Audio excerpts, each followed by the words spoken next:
Alors, à présent, on va s'intéresser justement au financement et j'accueille Jean-Fred Cuny, qui est directeur général de la SICASOV, qui va venir vous présenter justement financement de la recherche, quel modèle dans le monde. Eh bien, je vais vous... bonjour à tous. Je ne vous vois pas d'où je suis à cause de ces lumières très fortes, mais je vais vous embarquer dans un tour d'horizon, voire un tour du monde des systèmes de financement de la recherche. Et tout ça en une demi-heure. Donc, attachez vos ceintures, on va dérouler. La propriété intellectuelle, d'abord, je vais vous rappeler un certain nombre de fondamentaux liés à la propriété intellectuelle. Et la plus ancienne trace de propriété intellectuelle qu'on ait, on la trouve dans ce qui était à l'époque la Grande Grèce. On la trouve en moins 600 avant Jésus-Christ, dans une zone qui est actuellement la Calabre. Et je vous laisse lire la petite phrase qui est présentée ici et qui est tout à fait instructive parce qu'elle comporte déjà tous les éléments de la propriété intellectuelle. Je ne vais pas analyser tous ces éléments. On va les retrouver dans les systèmes modernes, bien évidemment. Alors la propriété intellectuelle, il y a des grandes étapes à travers le temps que vous voyez résumées sur cette diapositive. La dernière, et celle qui nous concerne le plus, c'est celle qu'on va développer aujourd'hui, c'est celle qui est liée à la spécificité des obtentions végétales, qui date, elle, spécifiquement du début des années 60 avec la convention UPOV, la création de cet organisme, l'UPOV, dont je vais vous dire quelques mots, en 1961, et qui a permis de préciser les choses par rapport au système précédent qui existait, qui était celui de la propriété industrielle tout court, et qui s'était révélé pas tout à fait bien adapté. Donc en 1961, les choses ont pu être précisées à travers l'UPOV. L'UPOV, ça a une mission, c'est donc l'Union internationale pour la protection des obtentions végétales.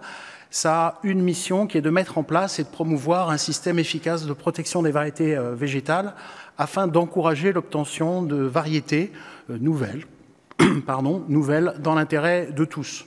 Vous voyez qu'on retrouve quelque chose d'extrêmement proche de ce que je vous mettais en diapo d'introduction. Il y a eu 4 conventions depuis la première de 1961. On reviendra dans quelques minutes sur celle de 1991, la 4e. Vous voyez sur cette carte du monde les 19 membres de l'UPOV en vert. Dans ces 79 membres, l'Union européenne compte pour une organisation. Vous voyez en rouge les organisations qui ont initié une procédure d'adhésion. Et l'adhésion, c'est un processus qui peut être assez long et prendre de nombreuses années. Voilà. Je vais me rapprocher un petit peu de nos centres d'intérêt, donc en vous présentant cette frise temporelle qui concerne la France et l'Union européenne.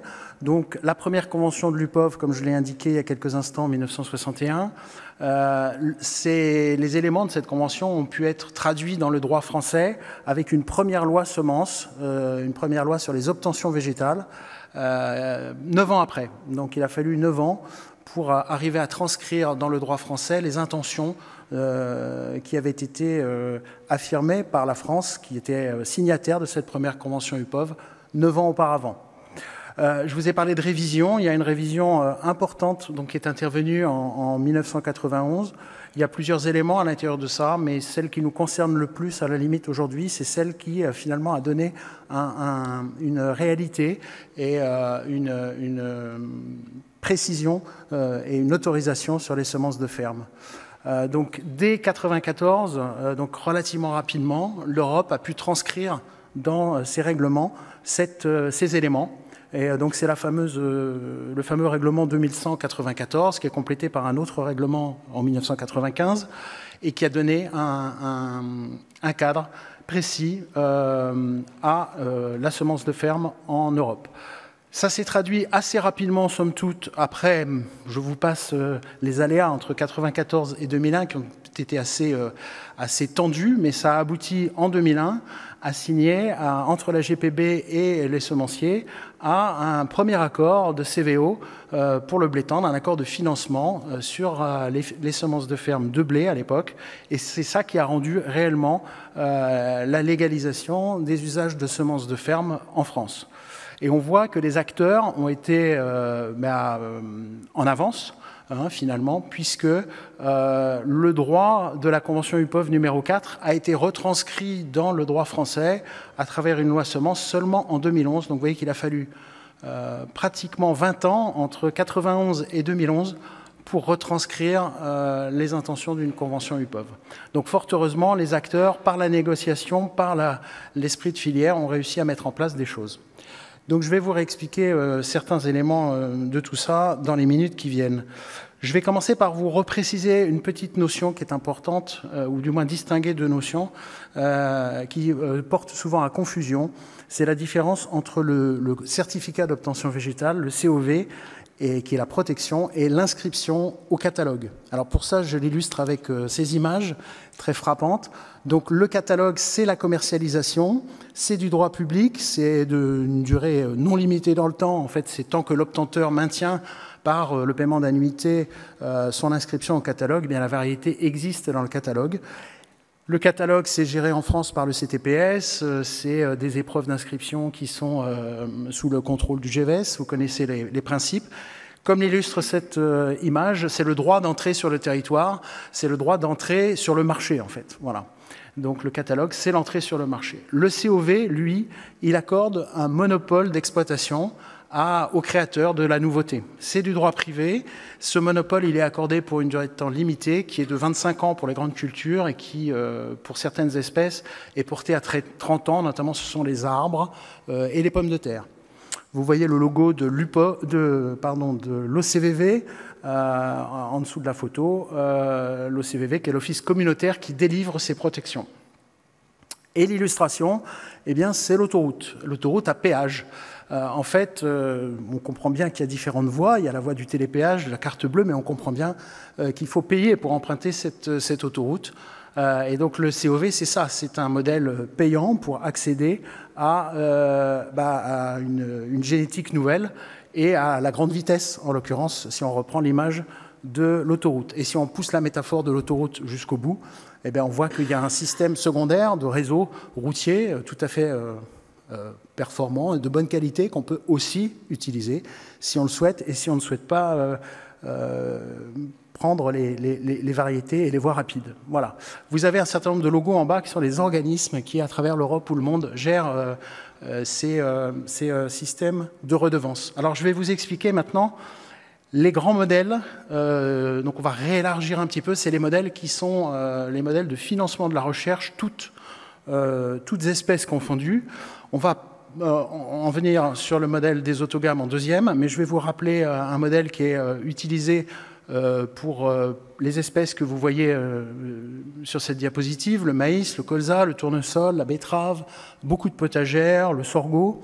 Alors dans ce modèle, c'est un modèle où la recherche se finance par la marge qui est réalisée par l'entreprise sur la vente des semences certifiées à un distributeur. Donc vous avez une entreprise A qui fait la création variétale, qui fait la production de semences elle-même ou qui sous-traite une partie de cette production de semences, mais qui prend les risques sur les plans de production, sur les invendus, sur les stocks, et qui va faire de la mise en marché et qui va faire de la logistique vers des clients, qui sont de la distribution agricole. Donc l'entreprise B, distribution agricole, s'occupe de la promotion finale vers les agriculteurs et de la vente et de la logistique finale vers les agriculteurs qui vont réaliser les semis de semences certifiées de ces espèces. Donc en payant son distributeur, le distributeur va payer son fournisseur de semences certifiées et ce fournisseur de semences certifiées, ça lui finance ses coûts de mise en marché, ses coûts de production de semences et de plants. Et la dernière partie qui reste, c'est ce qui lui permet de financer la recherche pour ses futures variétés. Voilà. Donc ça, c'est le modèle qu'on retrouve à peu près dans un grand nombre d'endroits à travers le monde et pour ces espèces. On en arrive au modèle des autogames, qui est celui qui nous intéresse plus particulièrement aujourd'hui. Donc on va retrouver les céréales à paille, les sojas, les protéagineux, les pommes de terre. C'est aussi le modèle qui s'applique aux arbres fruitiers, aux fraises et à différents petits fruits. Alors dans ce modèle-là, c'est une redevance payée par le producteur licencié sur la base de ces ventes de semences ou de plants certifiés qui génèrent l'argent pour financer la création. Donc vous voyez que l'entreprise A, dans ce modèle, elle se concentre sur la création variétale, elle accorde une licence à une entreprise B qui, elle, va être en charge de la production des semences ou des plants, qui va être également en charge de la mise en marché, de la logistique. Il y a parfois également une entreprise C qui va s'intercaler là également, mais dans un partage des tâches entre ces deux blocs. Et il va y avoir la vente aux agriculteurs de semences certifiées. Donc le schéma, l'agriculteur paye son producteur de semences qui lui a donc vendu les semences certifiées. Ça permet de couvrir les frais internes, là encore, de mise en marché, de logistique. Ça permet de couvrir les frais de production de semences ou de plants.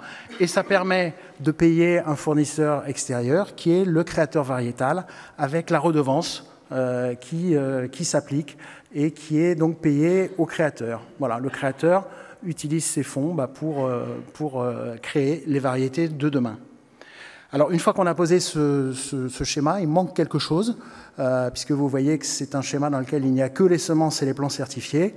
Or, il y a donc des espèces autogames qui sont susceptibles, évidemment, d'être réutilisées par les agriculteurs, triées pour refaire des semences. Alors, je vous ai dit, en vous parlant de la convention UPOV il y a quelques minutes, que ces éléments avaient été précisés en 91. Alors voilà, pour vous rappeler les exceptions au COV. Donc il y a des exceptions qui existent, que je ne vais pas détailler et qui existaient de manière assez ancienne dans les conventions UPOV. Il y a notamment celle sur l'agriculture de subsistance pour certains pays du globe. Il y a aussi une exception importante qui est celle du sélectionneur. Hein, c'est ce qui différencie le système COV du système brevet. Je n'en dirai pas tellement plus maintenant, mais c'est ce qui permet d'utiliser toute la diversité génétique créée par tous les obtenteurs pour créer des nouvelles variétés. Il y a donc cette fameuse exception pour les semences de ferme qui a été introduite donc en UPOV 91 et pour lequel l'Union européenne a choisi d'opter. Donc c'est pour ça qu'elle l'a mis dans son droit. Je vous ai fait mention du règlement ad hoc. Ce règlement concerne 21 espèces, toutes les serres à la paille, les pommes de terre, quelques légumineuses et quelques plantes oléagineuses. On va y revenir dans 2 secondes. Il prévoit également une dérogation. Alors donc on est dans un système d'exception et à l'intérieur de cette exception, il y a une dérogation. Ça se complique. Mais en fait, c'est très simple, c'est la dérogation pour les petits agriculteurs, c'est-à-dire ceux qui produiraient par an moins de 92 tonnes de grains ou moins de 185 tonnes de pommes de terre par an. Dans cette option à laquelle l'Europe a souscrit, il y a la notion de passer des accords individuels et surtout collectifs entre agriculteurs et obtenteurs sur la rémunération des droits des obtenteurs. Donc c'est tout ce que je vais vous développer derrière. Vous allez voir apparaître dans beaucoup d'exemples la notion d'accord entre les parties, d'accord interprofessionnel, d'accord avec les syndicats. C'est vraiment le fondement de ce point. Alors juste un tout petit retour, parce que ce matin on a parlé de protéagineux, ou d'oléoprotéagineux, une très rapide vision de ce qui se passe dans différentes espèces. Le soja est interdit. Les pois protéagineux, les semences de ferme sont parfaitement légales, mais il n'y a pas de système en place, on en a parlé. Donc les pois protéagineux, pas de système. Les févroles, pas de système. Et le lupin, c'est encore plus bizarre, c'est-à-dire que le lupin blanc, qui est celui qui est cultivé en France, c'est interdit. Par contre, le lupin jaune, qui n'est pas cultivé, c'est autorisé. Bon, enfin, il n'y a pas de système non plus, donc au final, ça n'est pas très important. Voilà, donc on voit qu'il y a un gros enjeu sur ces espèces en France, en Europe, et il n'y a pas beaucoup de systèmes dans le monde qui fonctionnent sur les protéagineux. Il y a des systèmes sur les sojas en Amérique du Sud, il y a des systèmes sur les protéagineux en Australie, on y viendra dans quelques minutes. Mais globalement, il n'y a pas beaucoup de systèmes qui concernent les protéagineux, donc il va falloir être là aussi en avance dans les prochains développements qu'on pourra avoir sur ce sujet-là. Voilà, alors je reviens du coup sur mon modèle. Vous le voyez, là, il a été complété avec la rémunération des usages de semences de ferme. Le terme consacré, c'est la rémunération équitable des obtenteurs. Et donc vous voyez la flèche nouvelle qui est apparue, et vous voyez dans les espèces eh bien, la prise en compte de la dernière diapositive et des petites variations qui existent ici ou là.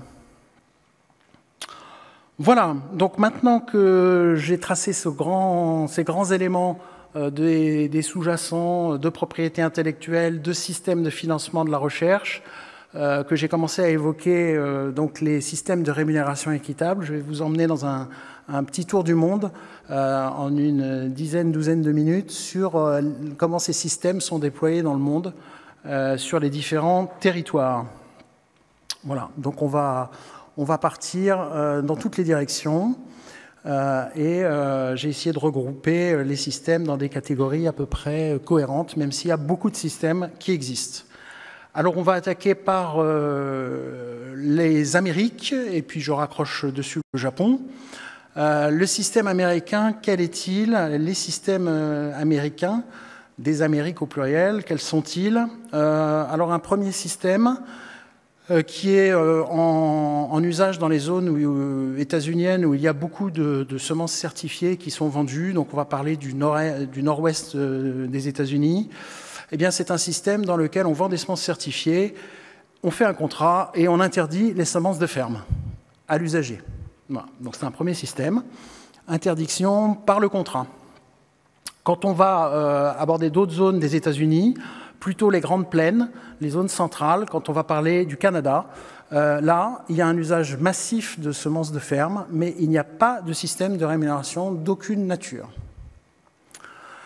Quand on poursuit sur d'autres parties des États-Unis, là on va être plutôt dans le sud-est, dans l'est et le sud-est, il y a éventuellement des systèmes qui ont été mis en place, mais c'est très marginaux et ça n'est pas en progression. C'est pour ça que j'ai mis un petit drapeau des États-Unis. C'est des déclarations de triage soumis à redevance sur des semences de ferme et qui sont faites par les trieurs et ensuite des facturations faites aux agriculteurs. Mais le système n'existe pas, enfin en tout cas ne se développe pas du tout. Voilà. Alors d'autres pays dans ce périmètre américain et japonais, des pays où il n'y a pas tellement d'enjeux. Il y a un usage de semences de ferme qui est a priori assez limité et donc il n'y a pas d'enjeu réel à mettre un système. Donc c'est le cas du Mexique et c'est le cas du Japon.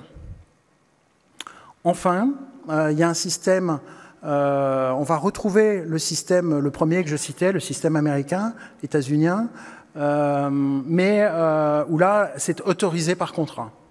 Voilà. Il y a un contrat, quand on achète les semences certifiées, on passe un contrat avec le vendeur et à l'intérieur de ce contrat, il est prévu une licence sur les semences de ferme produites à la génération suivante.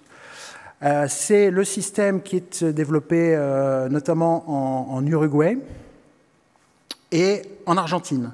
Et très marginalement, là aussi, il peut exister un petit peu aux États-Unis.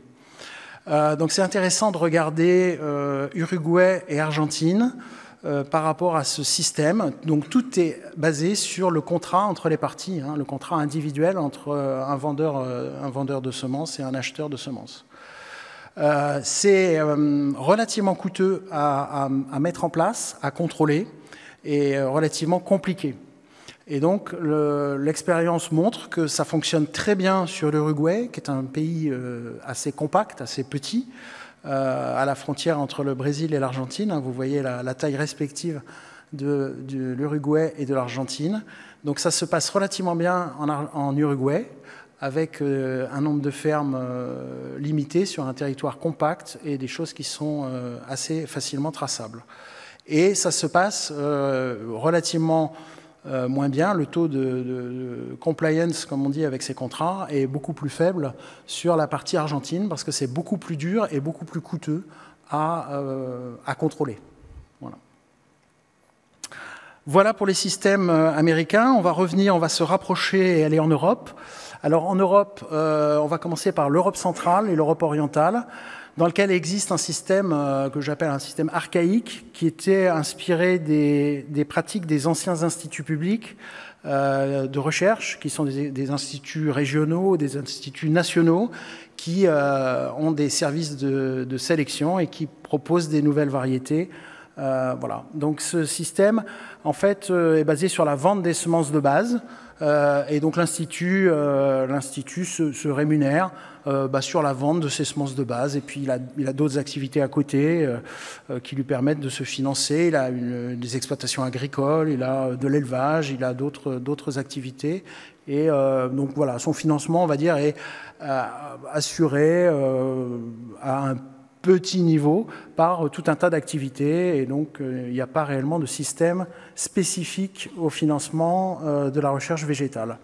Alors ce système, il a été repris et adapté par les sélectionneurs ouest-européens quand ils se sont déployés sur ces territoires, et avec un prix de vente de semences techniques, mais qui là inclut une redevance. Donc il y a un prix de ces semences qui est assez déconnecté du prix de la matière elle-même, parce qu'à l'intérieur, il y a une redevance prépayée. Alors c'est une redevance il n'y a pas dans ce système de contrôle sur les productions qui vont réellement être réalisées. D'ailleurs, en partie parce qu'il n'y a pas tellement de système de contrôle et de certification dans la plupart de ces pays. Donc c'est un élément limitant. Et puis il n'y a pas de redevance sur les générations ultérieures. Il n'y a même pas d'éléments sur la génération numéro 1, et il n'y a a fortiori pas d'éléments sur les générations suivantes. Donc il n'y a pas la possibilité de déployer un système sur l'ensemble des générations. Alors c'est un système qui fonctionne, qui est pratique, il est peu risqué pour se développer, il permet de se développer vite sur un nouveau marché, parce qu'effectivement on vend une marchandise, on fait prépayer la royalty, on est payé au moment où on livre les marchandises, il peut se passer des tas de choses pendant la culture, la variété peut échouer, ne pas être vendue au final, ne pas se développer. Voilà, la vente a déjà été conclue, on a déjà été payé. Voilà. Donc c'est un système qui comporte un niveau de risque minimum. Mais à contrario, peu de risques, c'est comme un peu dans tous les métiers. Quand on fait quelque chose de pas risqué, on gagne moins que quand on fait quelque chose de plus risqué. Voilà. Donc c'est pas des niveaux de rémunération qui peuvent assurer durablement un financement de programmes de recherche performants. Pour autant, vous voyez, les territoires, la Pologne, la Bulgarie, la Roumanie, la Serbie, les Balkans, l'Ukraine, la Russie, tous ces territoires-là fonctionnent là-dessus. Donc on parle de millions d'hectares. On va arriver maintenant sur un système beaucoup plus mature, qui est le système ouest-européen. Alors le système ouest-européen, ce sont essentiellement des systèmes de déclaration à la variété. Alors, plusieurs modalités à l'intérieur de tout ça. La première qu'on va trouver en Finlande, c'est une déclaration individuelle obligatoire faite par les agriculteurs. Chaque agriculteur doit déclarer. Obligatoire, oui, c'est intégré par l'État à l'intérieur du logiciel qui permet le paiement unique des aides PAC. On doit déclarer les surfaces emblavées par variété et en disant si on a utilisé une semence certifiée ou une semence de ferme. Donc c'est complètement intégré là-dedans et les données sont transférées vers l'organisme qui est en charge de recouvrer les redevances et qui va pouvoir facturer individuellement les agriculteurs concernés. Alors comme c'est un système déclaratif, il y a une faille à l'intérieur de ce système, c'est le fait que les agriculteurs, certains d'entre eux du moins, peuvent déclarer les variétés qu'ils veulent. Et par exemple, déclarer des variétés non protégées pour éviter d'être facturés. Donc ça entraîne des problèmes de contrôle, de vérification qui sont parfois assez difficiles à mettre en œuvre. Bon, pour autant, ce système est assez, voire très efficace. Il y a une variante un petit peu plus allégée où ça n'est pas complètement intégré par l'État, mais c'est, cela dit, assisté par l'État. C'est-à-dire que l'État va communiquer vers les organismes en charge de la collecte des redevances le nom, l'adresse et les surfaces de céréales à paille qui ont été emblavées par chaque agriculteur, à charge pour les organismes de se rapprocher de chacun de ces agriculteurs, de les interroger individuellement pour obtenir d'eux une déclaration individuelle, pour pouvoir les facturer, pour pouvoir récupérer les redevances. Donc ça, c'est le système Europe du Nord, Suède, Danemark, Pays-Bas. On continue. c'est encouragé par l'État. Donc on a un petit cran en moins, c'est-à-dire que là, il y a un accord interprofessionnel, hein, comme dans tous les autres cas. L'État est favorable puisqu'il a participé et éventuellement, comme c'est le cas en France sur les pommes de terre, étendu cet accord.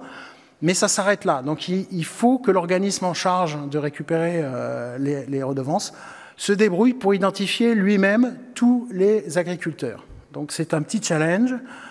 C'est celui que l'on vit en France, puisqu'on gère au niveau de la SICASOV les plans de ferme de pommes de terre. Et c'est ce que vivent aussi nos collègues anglais, car c'est une des modalités qui est utilisée au Royaume-Uni. On va voir un peu après la seconde modalité qui est un accord collectif. Voilà. Et alors on peut dégrader encore ça d'un cran. On peut dégrader ça d'un cran. Il n'y a aucune assistance ni encouragement de l'État. Et c'est ce que j'appelle, en forme de boutade pour nos amis allemands, la déclaration individuelle volontaire assistée par les tribunaux.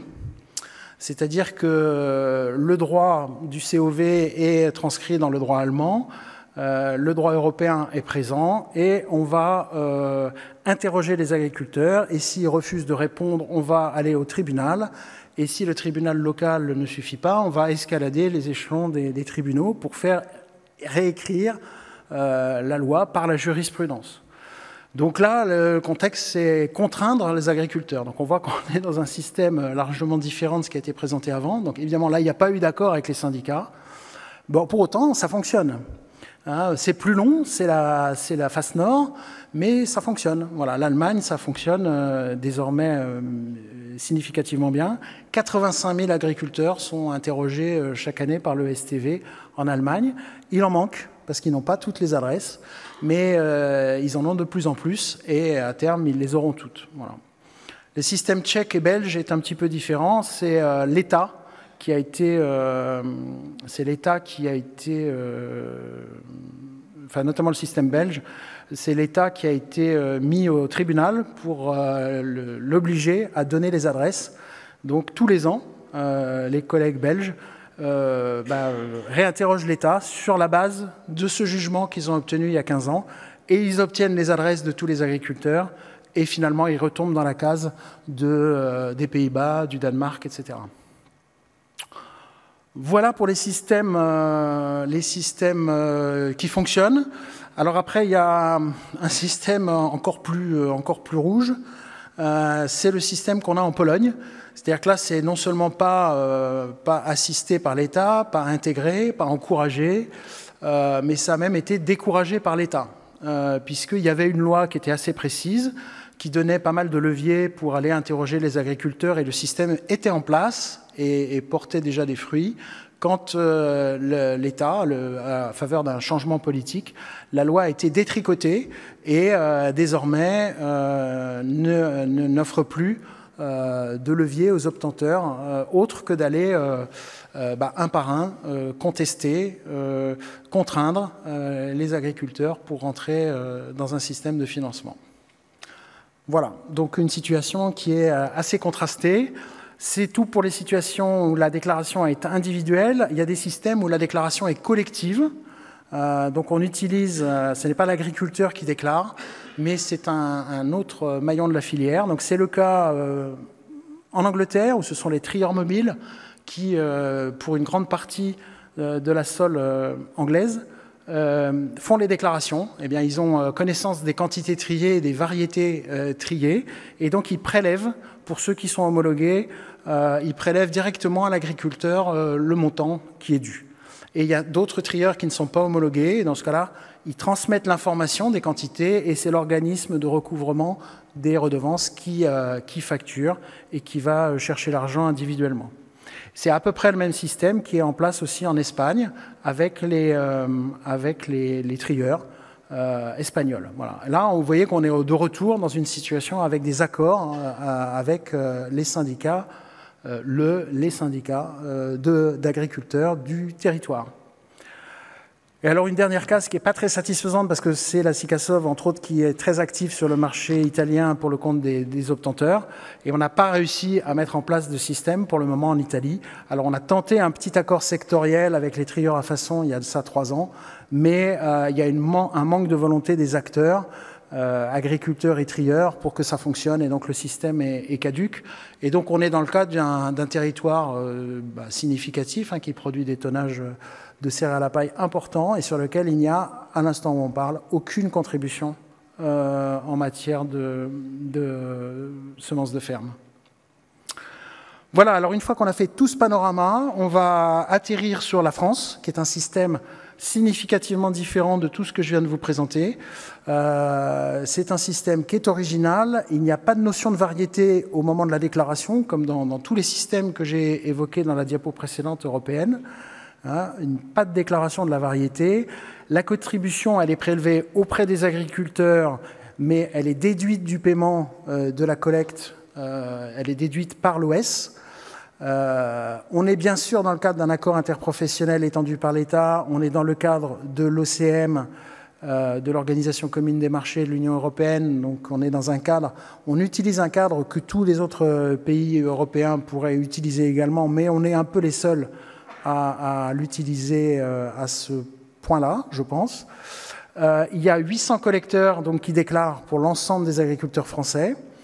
On a été obligé d'inventer une mécanique astucieuse pour annuler la double contribution des utilisateurs de semences certifiées. Si vous vous rappelez mon schéma de tout à l'heure, eh bien, ceux qui ont utilisé des semences certifiées, ils ont déjà contribué en achetant la semence certifiée. Eh bien, si on leur reprend de l'argent au moment où ils livrent leur collecte, la fraction de collecte qui est issue d'une semence certifiée, elle paierait 2 fois, ce qui est tout à fait impossible. Donc, on a inventé une mécanique astucieuse pour leur rendre la deuxième, on leur prélève la première, et on leur rembourse. Ainsi, tout est carré. Un des avantages importants du système, c'est qu'il a des frais de gestion qui sont très limités. Quand on récupère 100 €, on reverse 99 € au parti. Voilà. Donc les frais de gestion, c'est 1%. Deux aspects notables dans ce système. Il y a d'une part un fonds spécial pour des actions de recherche que je qualifierais d'intérêt général qui sont financées également par ce système. Donc c'est ce qui s'appelle le FSOV dont on a parlé plusieurs fois dans la réunion d'hier pour ceux qui étaient présents. Un autre élément important, c'est que cette contribution, elle est dépendante des rendements de l'année. Alors ça dépend comment on regarde ce point. Si on est agriculteur, c'est un élément positif parce que les années où les récoltes sont plus faibles, ça s'adapte à la baisse. Et les années où elles sont plus prolifiques, ça s'adapte à la hausse. Donc ça a un caractère intéressant quand on se met du côté agriculteur. Quand on se met du côté obtenteur, c'est l'obtenteur qui encaisse cette variabilité avec des revenus certaines années qui peuvent passer sur ce pilier de semences de ferme du simple au double. Voilà. C'est le cas de certaines des dernières années que l'on vient de vivre. Et donc, avoir des revenus qui font des zigs et des zags comme ça, quand on est sur une activité de sélection qui est une activité de long terme, c'est quand même un élément de difficulté à apprécier. Voilà. Il y a une limite dans le système, des quantités autoconsommées, donc typiquement par les éleveurs, ne contribuent pas, ne contribuent que ce qui est collecté par des OS. Voilà. Mais à part cette limite, on va dire que c'est un système qui est très performant. Alors du coup, on va en arriver au dernier système qui est encore plus abouti peut-être, enfin du moins qui a poussé la barre un petit peu plus loin, c'est le système australien.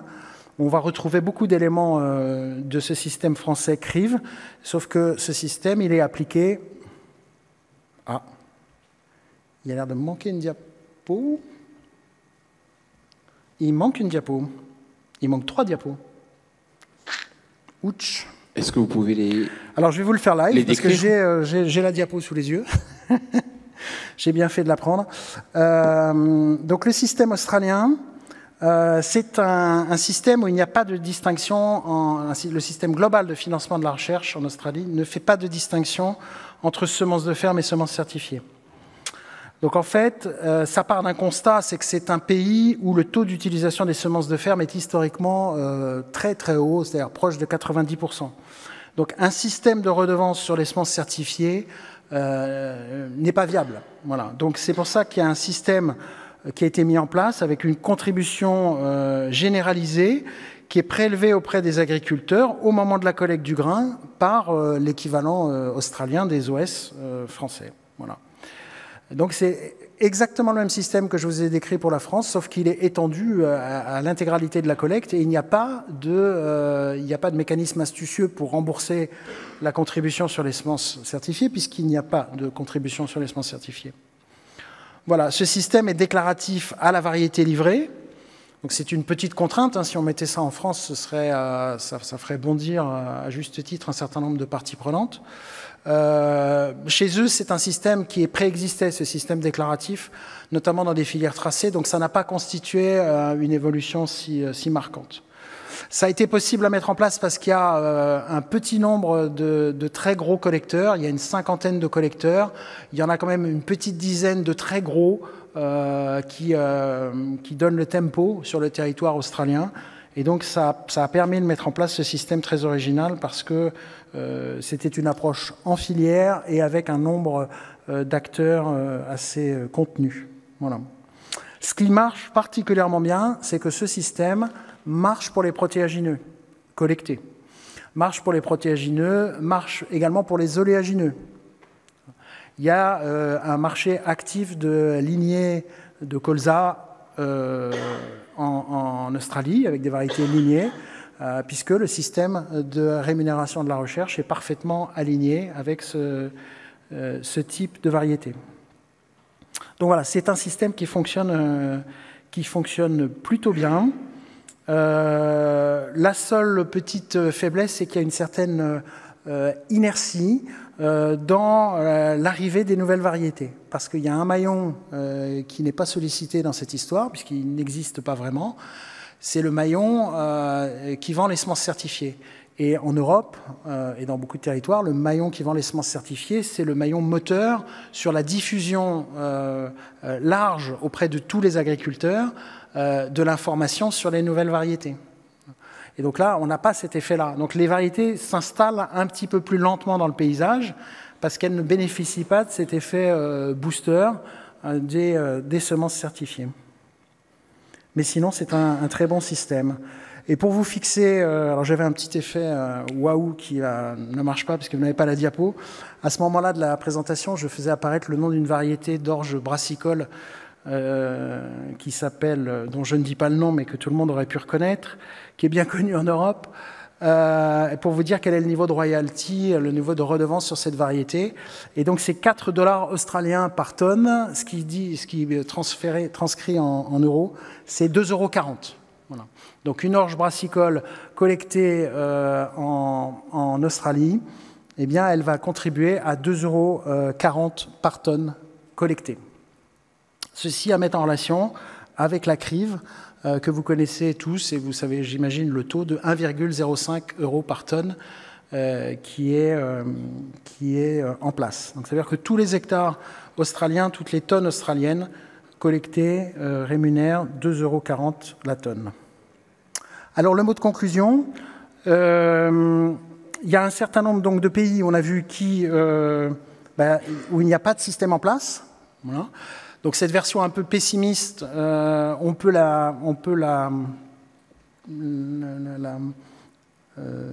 l'adapter un petit peu en se disant qu'il y a des pays qui sont dans ce système qui réfléchissent à en sortir, donc notamment le Canada et le Japon.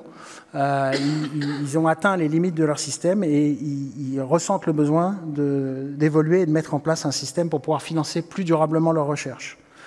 Ailleurs, on a vu qu'il y avait des systèmes très différents, mais que tout le monde y trouvait finalement son compte et avait réussi avec les années à bâtir un système intéressant. Et, bon, il y a des points forts, il y a des points faibles partout.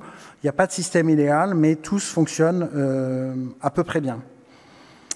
La rémunération équitable, j'en ai parlé un tout petit peu avec la redevance de cette orge australienne. La redevance qu'on appelle la rémunération équitable, en moyenne, elle se situe entre 50 et 60% du prix de la redevance sur les semences certifiées. Donc c'est assez assez communément le cas entre tous les pays d'Europe là que je vous ai cités. On est entre 50 et 60%. La seule exception donc, c'est l'Australie où là c'est 100% finalement. Et ce qui est assez logique, hein, on peut se demander pourquoi, alors que le fonds génétique est exactement le même, pourquoi la semence certifiée contribue à 100 et la semence de ferme contribue à moins que 100. Voilà. Question pour les participants et pour réaction dans quelques instants dès que j'en aurai terminé. Donc en France, on est exactement là-dedans. Hein. On est entre 50 et 55% de la redevance. Voilà. Alors le dernier mot de conclusion, je vois que ça clignote. L'ultime mot de conclusion, c'est de dire comment on mesure l'efficacité des systèmes. Parce que vous avez vu, il y en a tout un tas. Et ce qui est certain, c'est qu'on peut mesurer, du moins c'est comme ça que nous on analyse, l'efficacité de ce système à la diversité et au nombre d'acteurs. Donc il faut avoir beaucoup d'acteurs et des acteurs de toute nature pour avoir, nous semble-t-il, un système qui fonctionne bien. Et c'est vraiment le cas qu'on a en France et c'est le cas qu'on a en Europe. On a une véritable richesse à la fois en nombre et en diversité d'acteurs. Donc on pense que les systèmes en place, ils fonctionnent plutôt très bien. Et j'en ai terminé. Merci. Merci beaucoup Jean-Fred Cuny, on vous applaudit bien fort. Et on va passer à la partie interaction, questions-réponses. Qui souhaite prendre la parole? Alors moi je vais vous la poser la première question. Pourquoi il y a une telle variabilité? Pourquoi il n'y a pas un système qui s'est imposé? Ça traduit quoi? Ça révèle quoi? Chacun a ses habitudes, susceptibilités, historiques, lieux conservateurs. Ce sont des accords locaux, voilà. Donc c'est éminemment compréhensible de l'intérieur. On voit bien que les systèmes sont tous copiables, mais ils ne sont jamais collables. Voilà. Donc on peut copier, on peut s'inspirer, et tout le monde s'inspire les uns des autres, mais il n'y a jamais la copie-collée exacte. Voilà. Parce qu'il faut s'adapter, on est dans des négociations, on est dans des filières qui ne sont pas structurées pareil, on est sur des mentalités de pays qui ne sont pas les mêmes. Donc voilà, il faut s'adapter à chaque fois à la réalité, et la réalité du pays, c'est quand même quelque chose qui a du sens. Est-ce qu'on doit être inquiet de ce qui se passe en Pologne? Est-ce que l'initiative, la marche arrière qui a été enclenchée, c'est venu du gouvernement, c'est une tendance politique, c'est les producteurs, c'est quoi? C'est le poids de la population agricole en Pologne ou assimilée agricole et des partis politiques qui sont nommément d'essence rurale et agricole qui ont pesé avec les alternances politiques. Voilà, donc bon, c'est évidemment un risque. Dans la mesure où il n'y a pas d'accord syndical non plus. Voilà. Je dirais dans les systèmes dans lesquels on est, vous avez vu qu'on était en avance tout le temps, et la France, sur beaucoup de sujets, était toujours en avance sur la loi. Donc je l'ai montré tout à l'heure avec l'accord de 2001, qui était en avance sur la loi française, mais même le système des royalties, qui est l'essentiel des activités que gère la SICASOV, ça a été fait, le système a été conçu en 1948, alors que je vous ai montré que l'UPOV c'est 61, et que voilà. Donc le côté négociation, partenaire, membre d'une action en filière, qui est parfaitement illustré aujourd'hui en plus par la journée que l'on vit, c'est ça le fondamental sur lequel tout s'inscrit. Donc plus c'est partagé, plus c'est structuré en filière, plus ça a des chances de durer. Voilà. C'est un peu ça. Qui souhaite réagir? Oui, monsieur. Madame, je ne sais plus. Madame, pardon. Si vous voulez bien vous présenter et vous lever. Céline Canet, Vivesia. Si j'ai bien compris, pour le soja, vous avez dit que les semences de ferme étaient interdites en France. Dans ce cas-là, pourquoi il y en a 70% ou 60%? C'est ma question. Et la deuxième, contrairement à l'Australie, Donc en France, c'est beaucoup la semence certifiée qui contribue à la filière. Et vu que le taux de semences certifiées diminue année après année, à un moment, est-ce que le système n'est pas voué à l'échec? Merci beaucoup pour les deux questions. Soja et évolution. Alors, oui, donc le soja est interdit. À partir de là, c'est un petit peu moins simple pour mettre en place un accord, puisque le cadre européen dans lequel on agit exclut le soja, de fait. Donc pour autant, on pourrait être en avance aussi sur la loi européenne et on pourrait aussi conclure un accord et être plus positif sur le sujet. C'est tout à fait évident. Donc il y a beaucoup de graines de ferme de soja. Selon les territoires, ça peut monter effectivement jusqu'à 70-75%.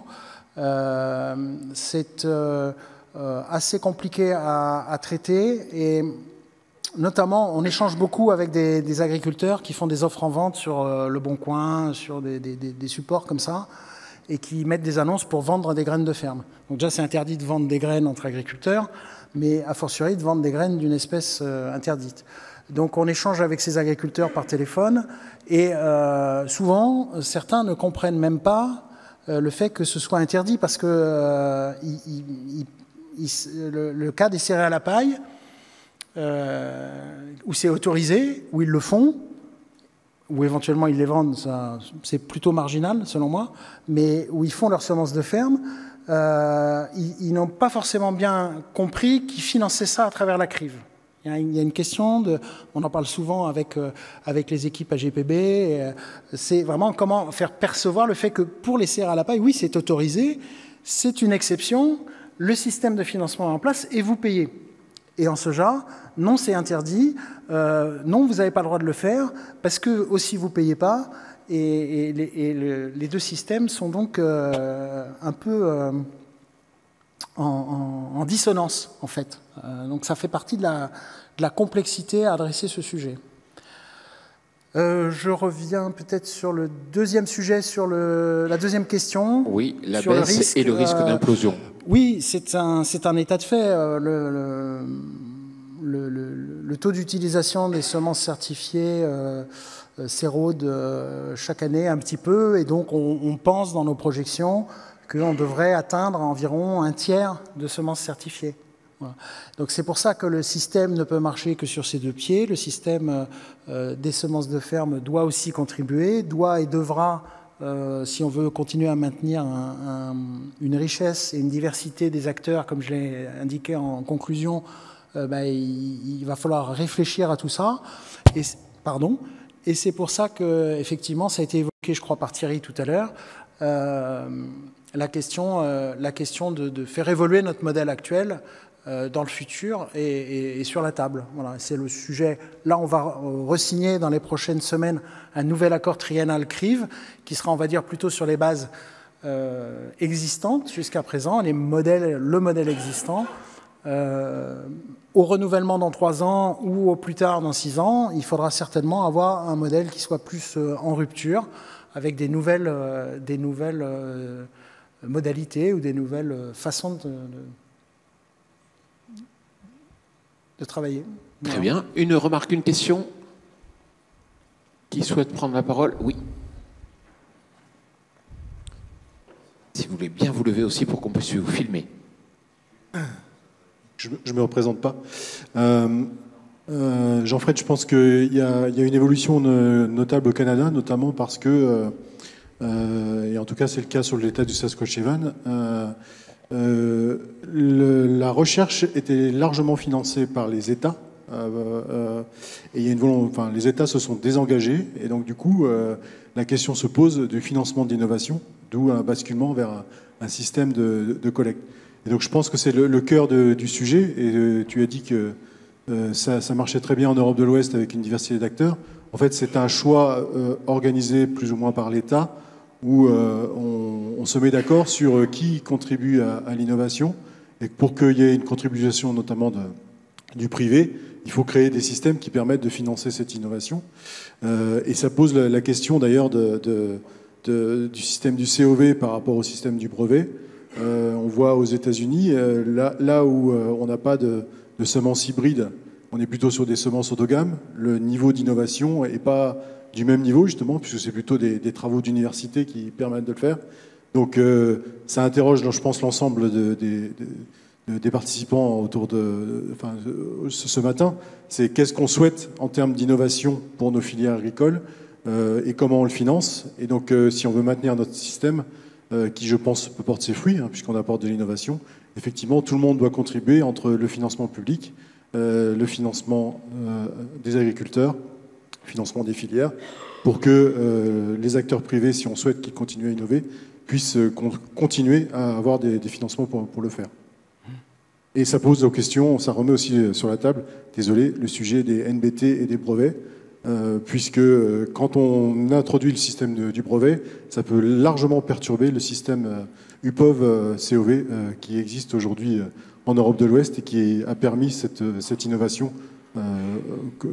forte ces dernières années. Oui. Merci beaucoup.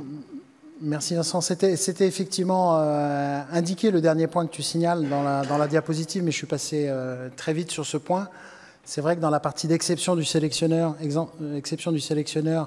la profusion de brevets peut causer une problématique certaine par rapport à ce sujet. Voilà. Donc c'est très important. Et effectivement, bon, tu l'as rappelé, les modèles dans lesquels il y a des instituts de recherche publics, américains, canadiens, mais c'est également le cas sur Europe de l'Est, Europe centrale. Ben c'est ce que j'exprimais dans la phrase « ces systèmes ne sont pas suffisamment rémunérateurs sur le long terme pour maintenir le tissu tel qu'il existe ». Voilà. Donc nous, on n'est pas, pour refaire le pont avec la question d'avant, on est dans le système qu'on a actuellement avec ces équilibres de semences de ferme et de semences certifiées, même si les taux d'utilisation peuvent se réduire. Le niveau des licences aussi sur semences certifiées a augmenté ces dernières années. Les taux de crive ont été fortement augmentés il y a 3 ans sur le précédent accord. On est passé de 0,9 à 1,05. Donc le système là est en place, il est sauvegardé, il avance. Je ne sais pas si Eric voudra prendre la parole sur ce sujet. Voilà, il faut quand même réfléchir au futur. C'est notre boulot de dirigeants, de responsables, d'entreprises, de mandants des agriculteurs. C'est notre boulot de réfléchir au système d'après. Merci. Ah, une remarque.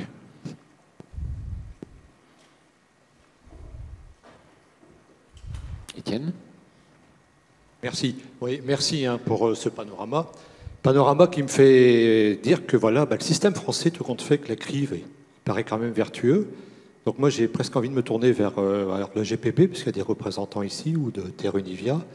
Quels seraient les freins, puisqu'on va parler du renouvellement de l'accord, pour aller au-delà des 1,05 € de la tonne et pouvoir tamponner un petit peu les contributions des producteurs de semences, un peu à l'image de ce qui se fait justement en Australie.